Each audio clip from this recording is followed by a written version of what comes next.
So I've always said, and let me state for the purpose of this video, because people love to mischaracterize my my opinion on this and what I've said about this in previous videos.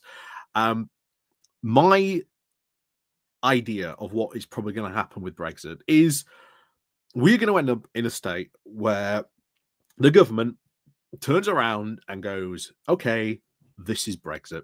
We've done everything we possibly can to make it work, but this is Brexit. We are realigned with the European on all these sort of rules and sort of regulations. This lowers our barriers to trade with our, one of the world's largest trading blocks. It helps our economy when we do that. When we do that, we, of course, not in the room when we get to help, make decisions about that, etc., etc. I don't have to rehash the full conversation, but essentially they just turn around and go, this is Brexit. This is as best as it's ever going to be. Are you sure you want to continue with this? And at that point, there will happen, I think, a discussion in the UK. There has to be a discussion in the UK about what Brexit has done, what that actually means going forward, and is there any future for Brexit? And I think that is a fundamental condition, I think, really that has to be sort of fulfilled here to see that. And I think we are seeing those attitudes change. We've seen the polls on this, but there is a very, very good, I think, article come out today in the conversation about this, talking about, people want to turn the page on this, and it does seem, we've seen some of these statistics before, but it talks about, and this is the part of the article I really want to highlight, what this is sort of fundamentally what I would like to see done as well.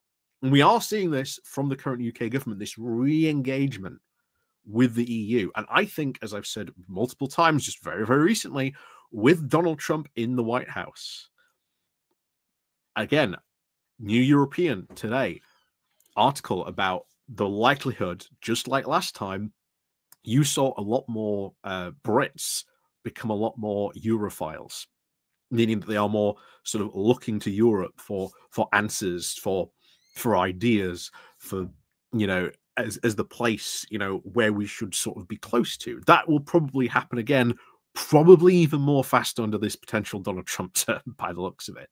So we will probably see a lot more closening of these relations, working together. Next year, we see the first sort of big talk about the trade and cooperation agreement. That is going to have a lot of conversations rattling around of it with Brexit. You get, at 2026, we're not too far away from that. That's 10 years since the referendum. That could very well easily spark a lot of conversations about Brexit and start a lot of conversations around it. So there is a lot of points going on here, and we know the public has changed its mind a lot on these, but, and I do actually agree with the argument made here that it's not so much regret, shall we say here, but Bresignation, that we've sort of made our bed, we've got to lie in it. And this causes both big problems, actually, not for both the leave and rejoin sort of campaigns, because they sort of feel stuck in a moment where they can't really do anything about it, because we can't rejoin on the terms that we, originally had. I've said that before, but who knows what future negotiating positions our government is going to take. That is a crystal ball gaze no one can really make. We don't know. We don't know fundamentally what the UK government will be like when it will want to sort of say, maybe have these negotiations. We don't even necessarily say what the European Union is going to say on this. But if a UK came forward to the EU and said, yes, we are sort of serious about rejoining, that's a conversation they've got to take seriously. And yet I've been laughed out of rooms from that, from saying that. I'm treated like a madman gibbering in the corner when I say, stuff like that. So, but I want to go through with you because I think this does sort of back up, or once again, a lot of my arguments, what I've been saying, to the position we should get in to get to the point where you can say, this is Brexit. It's never going to get any better than this. We've tried to make it work, but this is it, fundamentally. But so this is, of course, over onto the conversation. But before we do that, please, like I say, do remember to click the like, share, and subscribe button. Down below, there are links to my Patreon page, the motivation link called Buy Me Coffee, where you can buy me coffee, the YouTube thank you button, and of course, as always, there is the Pony Club down below as well. So let's crack on then into this. Like I say, this comes from the conversation with the title of Bresignation. British people feel ready to turn a page on the EU referendum vote. So we've seen this before.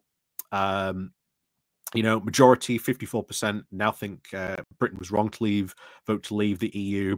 The YouGov poll saying 62% of people think that Brexit has been more of a failure than a success.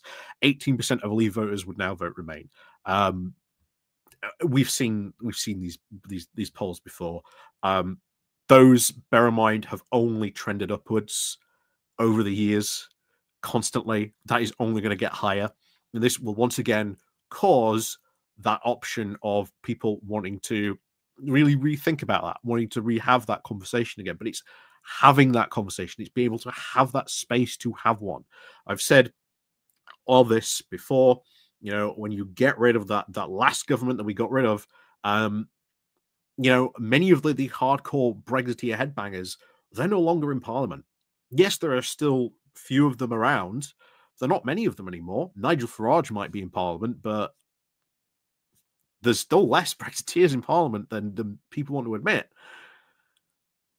So there is, of course, a lot of stuff going on this. And then, of course, they talk about sort of more other things that have something about it. So when polled, of course, people said about a potential referendum rejoining the EU, 48% of the UK would publicly support one.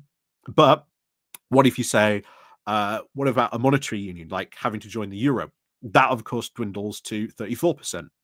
So, again, there is, conditional support for rejoining. I think that is going to get higher. I think the more time goes on, not only will this idea to have a second referendum get higher, just as we've seen those other, polls at the beginning go higher, I think you'll see that go higher as well. So again, this rejoin, obviously, option gets particularly polarizing as it drives, of course, the Leave and Remain voters even further apart on any option. And of course, this is the other one that I think is currently really setting the mood at the moment, because no one wants to rehash the Brexit divisions, it says here. This issue has fallen very precipitously in terms of salience.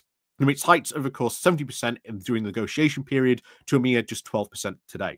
The public does not want to touch the subject of Brexit with a barge pole, and it should come to no surprise that the current UK government does not want to either. The current public mood is more one of resignation than regret. And I think that's it. I do think at the moment there is a sense that people just want to rest. That they just want to rest. They're willing to sort of, currently live with it and get on with it. And you see the current government, as well. There is a reason why Keir Starmer is again sort of doing this very Mingvar strategy with the EU. However, again, as I said, I think with Donald Trump entering the White House, some of that stuff, that rethinking of some of this stuff may have to maybe speed up a bit. So, and this, again, this is, as I said, it mentions at the beginning. So this of both Leavers and Remainers are now, of course, in a very impossible bind. They do recognise the process of leaving the EU was very far from the pipe dream sold by the Leave campaign, but neither can do anything about it. Because, again, if you're a Leaver, well, this hasn't been your pipe dream. But if you're a Remainer like me, no one wants to have that conversation. No one wants to rehash that Brexit division except us, But it goes on to this as well. For Leavers, the idea that Brexit was a mistake does trigger discomfort. They are in what behavioral scientists call a state of cognitive dissidence, where we cannot change the past action. We often decide to change how we now see and interpret this new evidence about how action in order to avoid any cognitive inconsistency and, of course, the psychological discomfort of being wrong about it. It is very natural and, of course, human. And this happens to all of us. Together with my colleague Sarah Halbert, I have shown that since 2016, both Remainers and Leavers have both chosen to retain and believe very different aspects of official information on the state of the UK economy to suit their own views of Brexit. For Leavers, this means joining the 47% who think that Brexit is not done, or the nearly 30% who think that Brexit could have been a success if the UK had better politicians and negotiators. So there is still, again, very, very, odd numbers that we have to sort of tackle. And as they point out here, these numbers are not negligible. They're not negligible at all. And then this is where I sort of, get a new name tag I should call myself. So, of course, any call for a choice rejoining the EU at this point in time would be unwise and likely to be seen as extremely radical. So, yeah, just call me extremely radical, everyone. However, this is the part I want to really talk about, because this is the part, to me, of the article that is really interesting. So, the big reset. So to overcome the state of Bresignation and to truly actually trigger a reset in UK-EU relations, the UK government first needs to actually gather information on how the current trade agreement, the Trade and Cooperation Agreement, is going, and to communicate this evidence in a unifying way. Some evidence does show that factful information about the Brexit effects, e.g. the economic repercussions on young UK citizens, and of course the end of freedom of movement, or of course the lack thereof, i.e. for the example, illegal immigration not being, quote, solved by Brexit, are getting across to the UK public. So that, first and foremost, is really good news.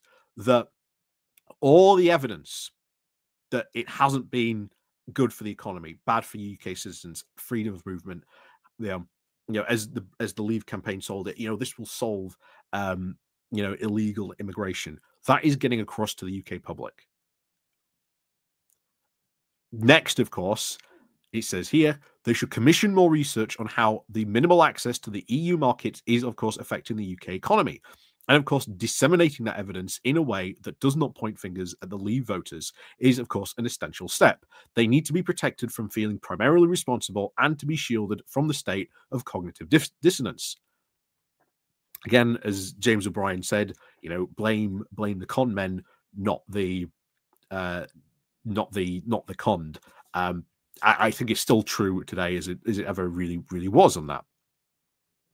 So, given, of course, it was responsible for both the Leave and Remain campaigns to clearly spell out what the meaning of Brexit,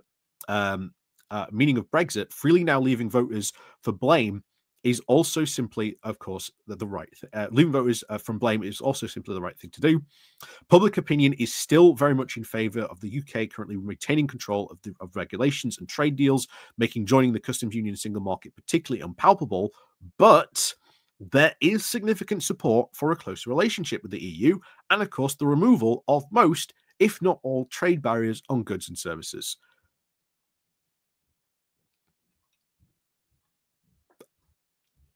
Do deals, sort it out. It's what the public want. They want this a lot closer relationship with Europe. And then you get to a point, as I said, you just turn around and just go, well, this is Brexit. You sure you still really want to do this? And there's two, again, big points of conversation about Brexit where this will come up and will have to be talked about. Like it or not, the government will have to talk about it. But as you saw back there, public not interested at the moment in time in having that conversation. So as much as I think to many of us, it may feel like we're just, voices in the wind, it's still valuable, I think, for us to be there, for us to keep talking about it, for us to talk about this stuff, because eventually these types of topics are going to come back in vogue very, very quickly. So let's finish this off then. There is, of course, very scope, of course, to sell regulatory alignment, and by focusing on, of course, its flexible, conditional nature on all the perks of easing trade with the world's largest trading bloc. People are also less fussed about the conditional freedom of movement than the government actually thinks. They favor flexible immigration quotas to dramatically deal with sectoral shortages, such as in the NHS or for high-skilled talent. A reset is in the realms of possibility. Therefore, But the UK government first needs to break us free from this state of Bresignation. I think that's very true. I think we are a lot further in than people thought. When you look at sort of some of these polls that we've got, people never thought after 2016. People never thought the polls, like the opinion polls on Brexit and all these various things, would look as they are now. You were saying at least 2030 before the polls started to look like this. The big thing, of course, is people want a rest from this. But as you've seen as well, people are interested in what the consequences of Brexit has been, as you saw mentioned there. That information has been disseminated down to people about what the consequences of Brexit have been, the economic ones, all the downsides have been communicated very, very clearly. So we shouldn't be afraid if anyone is having a conversation to say, yeah, that is a downside of Brexit. Don't be afraid to sort of bring that up as well. That's a Brexit consequence. Don't be afraid to sort of do that. But I do think, as I said before, I think we are moving very, very much in the right direction. I think certainly, if you read the article, The New European, about how the UK is probably going to become a lot more of a Europhile country because of Donald Trump. Like I say, the likelihood of us getting caught between a trade war between the US and the EU, that will certainly change feelings, I think, towards the EU. As we get pushed towards them. The trade deal that is probably going to get floated once again by Donald Trump. No one wants it. I think the British public made that very, very clear after 2016. After that was heavily talked about. Like I say, that's why the Conservatives did not pursue it with a barge pole. They just left it well alone. It's going to be the same, if not, even worse, to be honest. The British public aren't going to want it. Consequences of trade deals, every other country, big political, factor, can win or lose governments pursuing or, these types of trade deals. We are now coming to reality that for 40 years, that has not been talked about. That has not been discussed. In Parliament. Now we are going to have those conversations. Of course, New Zealand one, the Australian one. There's talks, of course, that Labour want to try and get the Indian trade deal back on track, but that's not going to happen. Just India just isn't interested in doing a trade deal. It is going to be completely either just unambiguous about what we actually got from that trade deal, just as Australia found out as well when they tried to do one with India, or it's just not going to happen at all.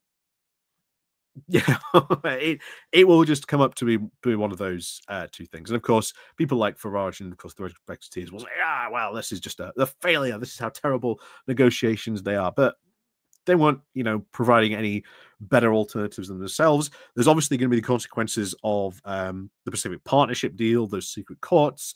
What is the public going to think when, we get sued by a company who then wants us to lower our own regulations because of that? That's going to go down very well with the British public, who time and time again have said, no, actually, we really want really high and good, sensible regulations. Not what the Tories keep on saying. We want to have this bonfire of regulations. It's not what the British public can keep on saying, keep on polling for. If you have a look what they're saying. So very I think, interesting information, but I think we are going in the right direction. I really do think we are.